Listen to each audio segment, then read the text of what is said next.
مکی سیرہ پارٹ 5۔ اعوذ باللہ من الشیطان الرجیم، بسم اللہ الرحمن الرحیم۔ رب اشرح لی صدری ویسر لی امری واحلل عقدۃ من لسانی یفقہوا قولی۔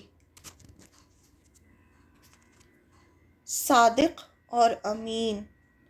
اب آپ صلی اللہ علیہ وسلم جب اور بڑے ہوئے تو آپ صادق اور امین کے نام سے مشہور ہوئے۔ آپ صلی اللہ علیہ وسلم ابو طالب کے ساتھ رہتے تھے۔ ابو طالب آپ کے چچا تھے۔ آپ کے دادا کے انتقال کے بعد ابو طالب نے آپ کی ذمہ داری لی تھی۔ ابو طالب پر بہت سارے بچوں کی ذمہ داری تھی، کیونکہ ان کے بہت سارے بچے تھے اور وہ غریب تھے۔ آپ صلی اللہ علیہ وسلم بہت خوددار تھے۔ آپ ان کی مدد کرنا چاہتے تھے، اس لیے آپ مکہ والوں کی بکریاں بہت کم قیمت پر چرایا کرتے تھے۔ یعنی آپ ابھی چھوٹے ہی تھے، لیکن آپ اپنے چچا کی مدد کرنا چاہتے تھے، تو آپ مکہ والوں کی بکریاں لے جاتے، پہاڑوں پر ان کو چراتے اور پھر واپس لاتے، اور اس کے بدلے میں آپ کو بہت کم قیمت ملتی تھی۔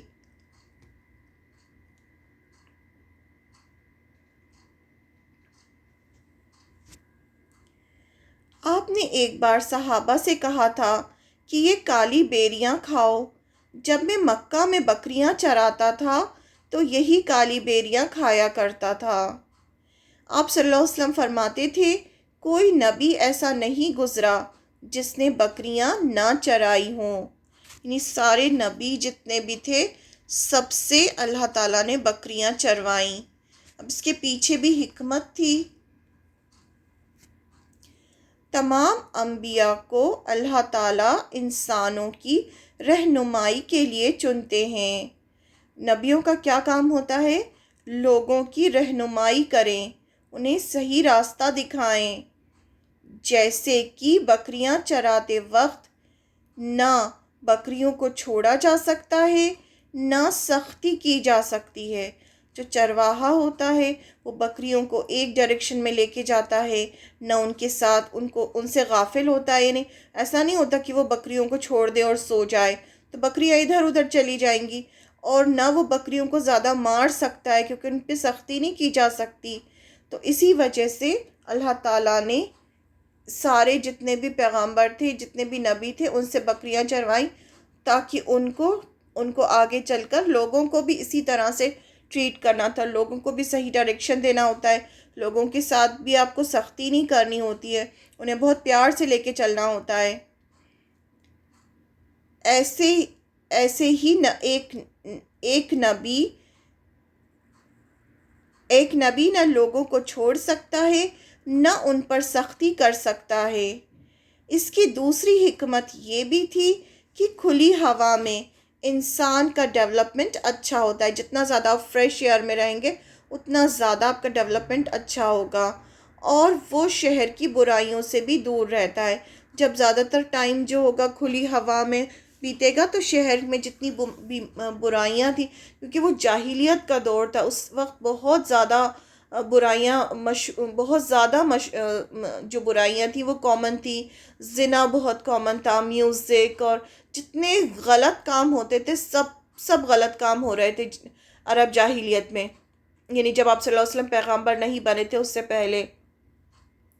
اس لیے سارے پیغمبروں سے اللہ تعالیٰ نے بکریاں چروائیں کہ فریش ایئر بھی ملے، اور ان کو بکریوں کو ہم چھوڑ بھی نہیں سکتے، تو ایک انسان کو ایک پریکٹس ہو جاتی ہے کہ اس طرح سے نہ لوگوں کو چھوڑا جا سکتا ہے، نہ ان پر سختی کی جا سکتی ہے۔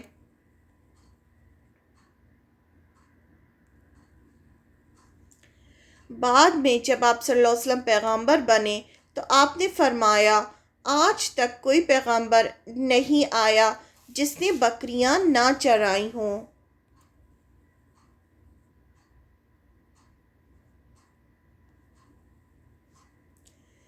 بکریاں چرانے سے پیشنس بھی پیدا ہوتا ہے، انسان کے اندر صبر بھی پیدا ہوتا ہے کہ دن بھر ان کو لے کے بیٹھا رہتا ہے وہ انسان، تو اس میں صبر بھی پیدا ہوتا ہے، پیشنس پیدا ہوتا ہے، کیونکہ چرواہا بکریوں کو سیدھے راستے پر لے کر جاتا ہے، ان سے غافل نہیں ہوتا۔ آپ اور تھوڑے بڑے ہوئے تو آپ نے تجارت شروع کر دی۔ اب آپ تھوڑے سے اور بڑے ہو گئے تو آپ بھی سب جیسے دوسرے لوگ تجارت کرتے تھے، بزنس کرتے تھے، ویسے آپ بھی تجارت کرنے لگے۔ آپ صلی اللہ علیہ وسلم سچے تھے۔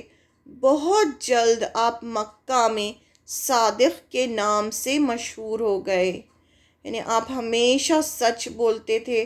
آپ صلی اللہ علیہ وسلم کی رہنمائی جو تھی وہ اللہ تعالیٰ خود کر رہے تھے، تو آپ سچے تھے، اس وجہ سے پورے مکہ شہر میں آپ صادق کے نام سے مشہور ہو گئے کہ وہ لڑکا جو سچ بولنے والا ہے۔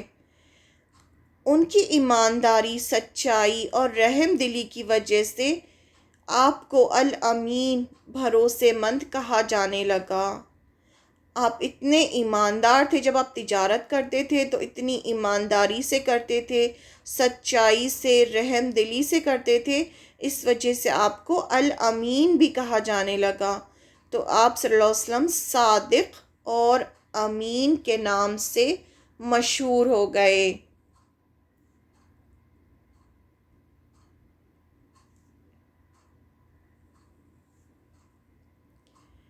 یہ زمانہ جاہلیت کا تھا، ہر طرف شرک پھیلا ہوا تھا، شراب، زنا عام بات تھی، لیکن ایسے ماحول میں بھی آپ کا دامن ہر برائی سے پاک تھا۔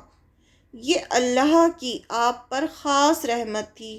آپ سوچیں، آپ بالکل ینگ تھے اس وقت، اور مکہ میں ہر طرف برائی پھیلی ہوئی تھی، شراب پینا، زنا کرنا، یہ سب بہت عام چیزیں تھیں، ہر طرف شرک تھا۔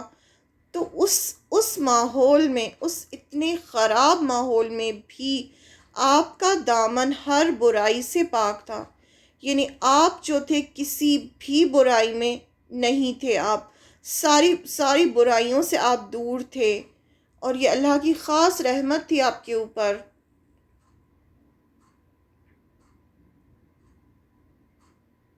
جاہلیت کا دور تھا وہ۔